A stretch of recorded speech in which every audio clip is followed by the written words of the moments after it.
పండుగ వచ్చింది. చిన్న పొరగాల పతంగుల గోల, పెద్దోళ్ళ పెగ్గుల గలగల, ఆడోళ్ళ ముగ్గుల కలకలలు ఏపీ తెలంగాణలో ఏడ చూసినా కానొస్తున్నాయి. ఆడోళ్ళు పుట్టింటికి పోతే మొగోళ్ళు ఇండ్ల ముంగట ముగ్గులేస్తారని తమాషకంటారు కానీ పాపం ఆడోళ్లకు తీర్వాటం ఎక్కడిదుల్లా. ఈ ఆడోళ్ళ ముచ్చట తర్వాత చూద్దాం కానీ ముందుగాలైతే AP CM Jagan sir Sankranti పండుగను ఎట్లా వెల్కమ్ చేసిండో చూద్దాం.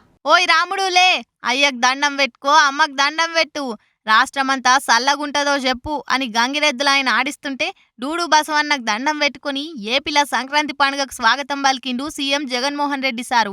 తాడేపల్లిగూడెం సీఎం క్యాంప్ ఆఫీస్లా ఈ సంబరాలు జరిపిండ్రు. తెల్లటి అంగి, ధోతి, భుజం మీద తెల్లటి షెల్లబట్టేసుకొని సంప్రదాయంగా కనిపించిండు జగన్ సారు. మొదలు భారతి మేడం తోటి కలిసి భోగి మంటలేసిండు. అటెన్క గంగిరెద్దులకు సారెవోసి సంక్రాంతికి స్వాగతం చెప్పిండు. గోమాత పూజ చేసి తెలుగు ప్రజలు సల్లగుండాలని పూజలు సుత చేసిండు. జగన్ సారు సాంప్రదాయ పంచకట్టులా కనిపించేసరికి సోషల్ మీడియాలో ఆయన వీడియోలు ట్రెండింగ్ అవుతున్నాయి. తెలుగు సంస్కృతి సాంప్రదాయం కలగాల్సినట్టు ఉన్నాడు అనే కామెంట్లు చేస్తుండ్రు నెటిజన్లు. మరి లీడర్ అన్నప్పుడు సందర్భానికి తగ్గట్టు ఉండాలి కదా. సంక్రాంతి అంటే అచ్చమైన తెలుగు పండుగ కాబట్టి ఆ కట్టుబొట్టులా కనబడితే పొగడక ఇంకేం చేస్తారు.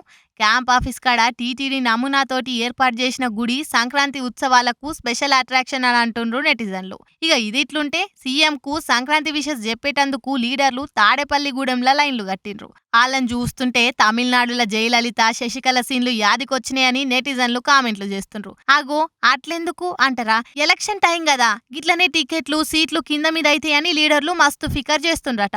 ఎంతకైనా మంచిదనుకొని ఇక జగన్ సార్ కాళ్ళ మీద పడ్డారట కొందరు. పండుగ పూట వాళ్ళకరించినట్లుంటది, అట్లనే టికెట్ కోసం దస్తీ చేసి పెట్టుకున్నట్టుంటదని ఇట్లా ప్లాన్ చేసిండ్రు అన్నమాట.